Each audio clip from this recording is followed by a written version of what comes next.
In this video segment, I want to discuss why this lever breaks so often on both the V8 273 and the V6 272. This is a V8 intake manifold. This is a brand new Pierburg unit. And we're talking 2024 here, so this isn't some old stock unit. This is brand new.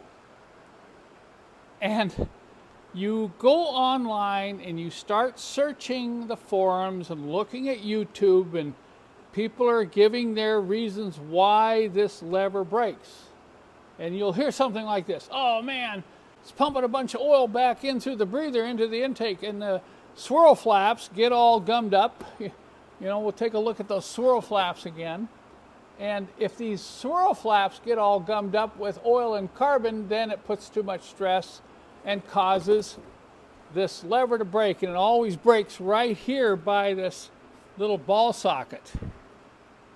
Now, I have yet to see, though, and looking all over the internet, I've yet to see somebody take one of these apart and show me how oil and carbon has jammed up the swirl flaps.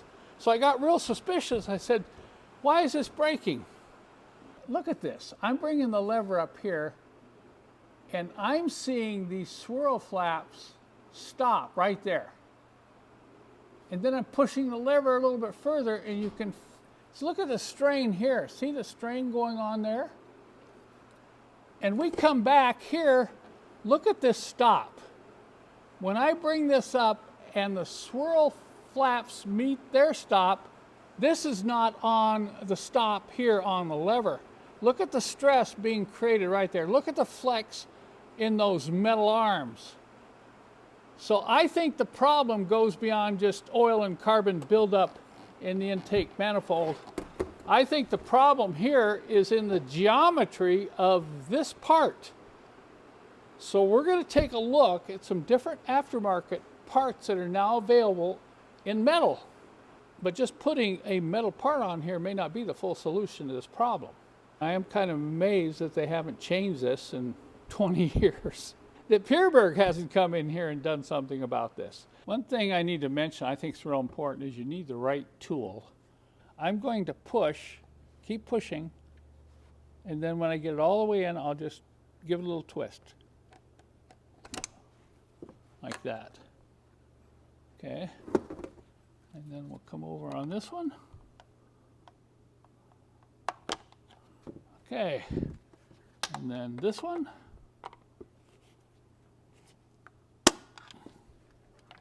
All right, now you can see the lever is free. Notice how these flaps work. There's a little bit of resistance, but not much. The swirl flaps will have a little bit of resistance. I'm sure if you've got a situation where you pull yours apart, you can pop these off and see how this moves by hand to determine whether or not you've got something going on with the swirl flaps that's causing restriction in movement.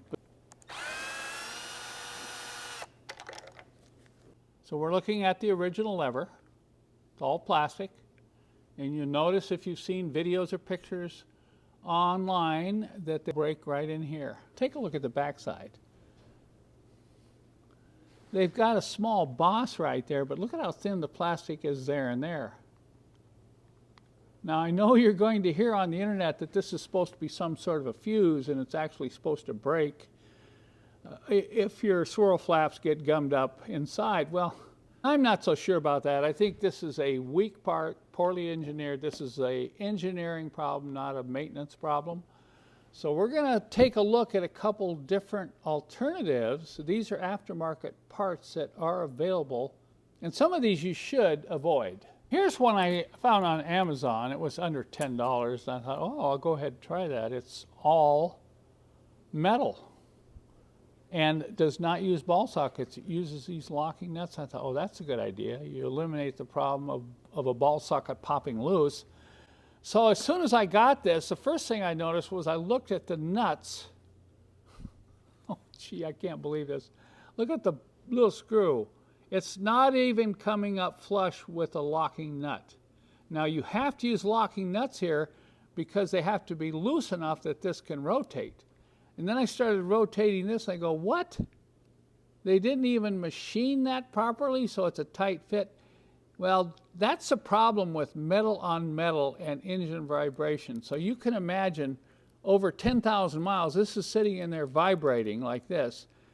That hole in the rod will eventually elongate and you'll have a lot of slop.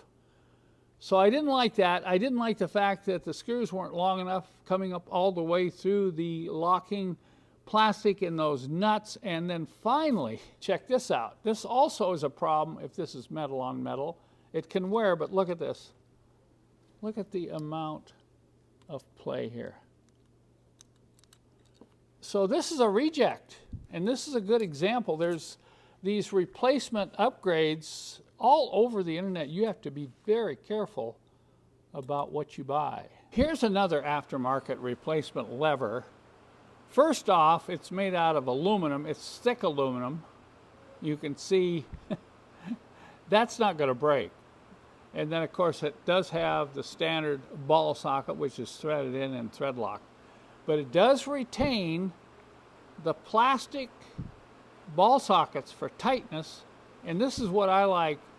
It inserts a plastic bushing here, which I believe eliminates wear over a long period of time. There's something else I noticed, and you might not be able to see this in the video, but let's see. All right, I'm going to lay this right over the top.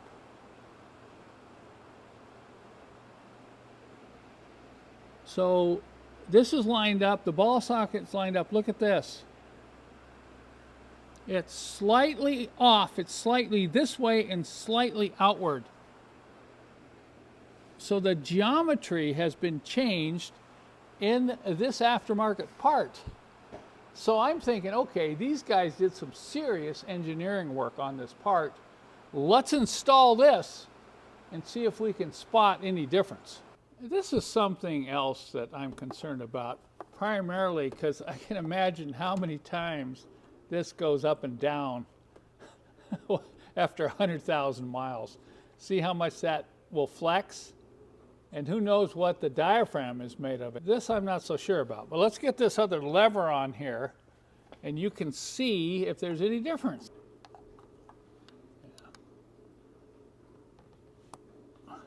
That's a real tight fit. It's even a tighter fit than what you've got here on the factory ball sockets. I like to get all these snapped in. Look at how tight that is.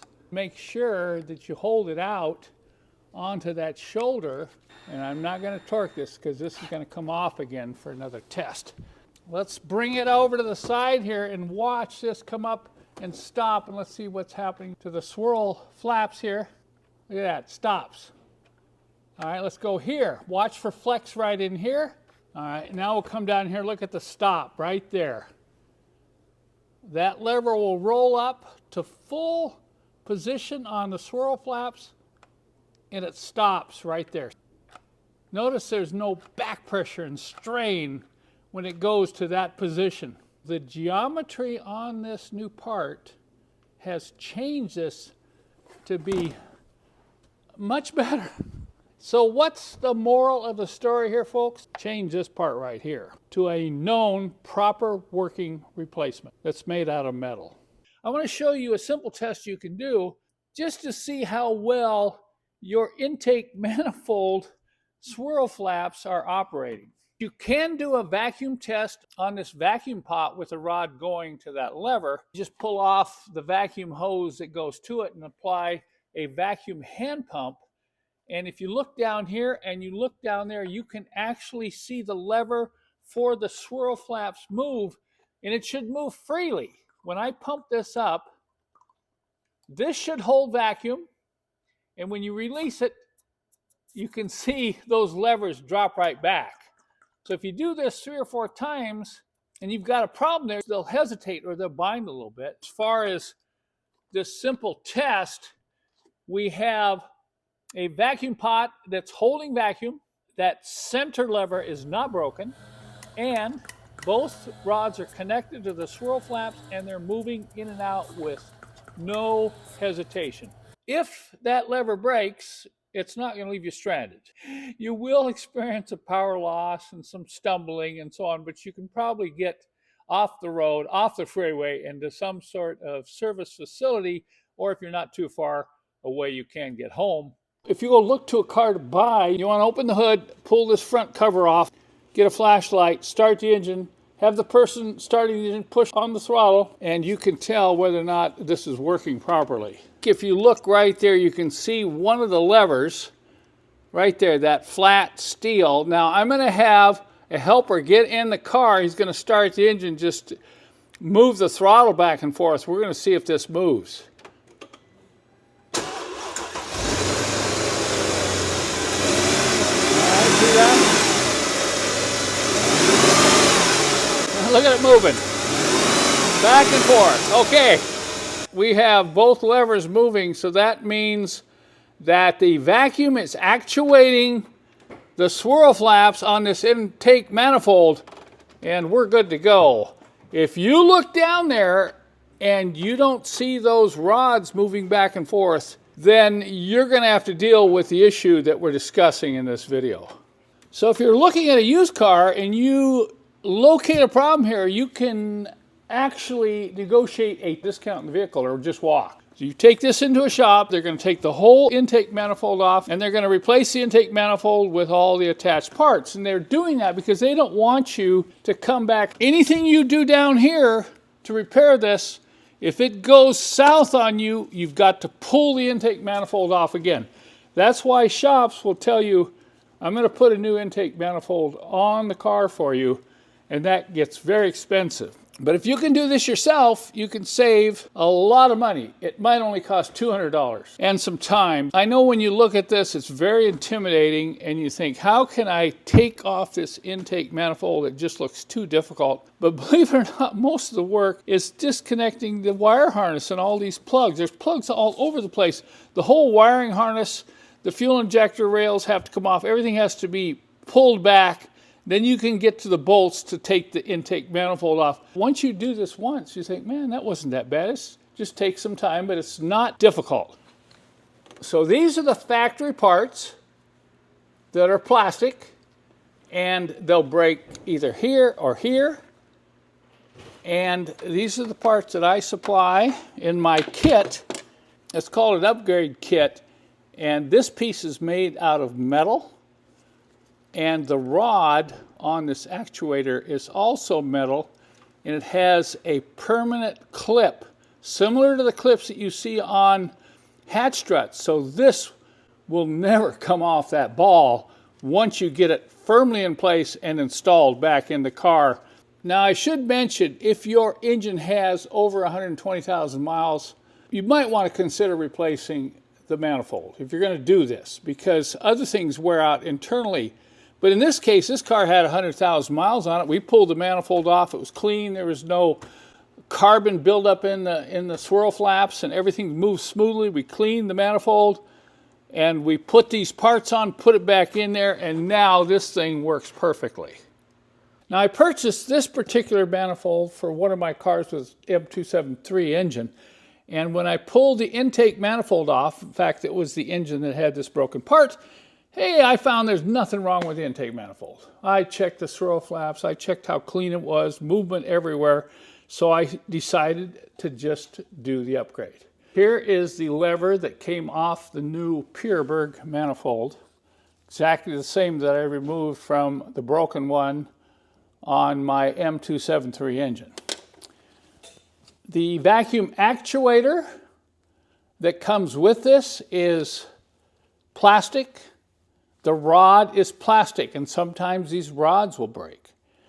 So by installing the kit I offer, you're not just replacing this lever, you're also replacing this part here with the more robust part. Now you'll see all over the internet things like this. Real cheap, you know, $15, $20, $25 on eBay, on Amazon. Now, I can't say this wouldn't work. I don't think it's a good long-term solution because there's no bushings in here, the vibration. You're going to lose some of the precision, even though I have to admit these will never break, but I think this is a better solution. Look at the lever here. It's almost identical, but it has changed the geometry slightly so it won't bind like the original lever. But note here, it has the plastic bushings to prevent wear and vibration, but look at this. This is all metal. This is all aluminum, and look at that ball socket. That's metal. So that is never going to break off. And then if you look at the vacuum diaphragm, look at the rod. The rod is made out of metal. The diaphragm is silicone for long life.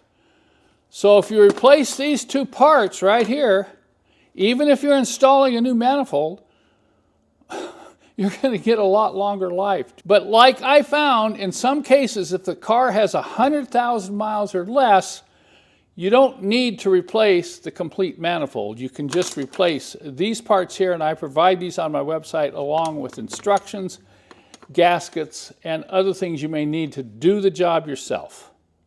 In closing here, I've got something very important to say, particularly if you're not familiar with this job or not even familiar with the problem. You cannot repair this. You cannot change these parts without taking the entire intake manifold off the engine. So just make sure when you're getting ready to put the intake manifold back on that you have everything hooked up properly. Test it, check your connections, check your vacuum hoses.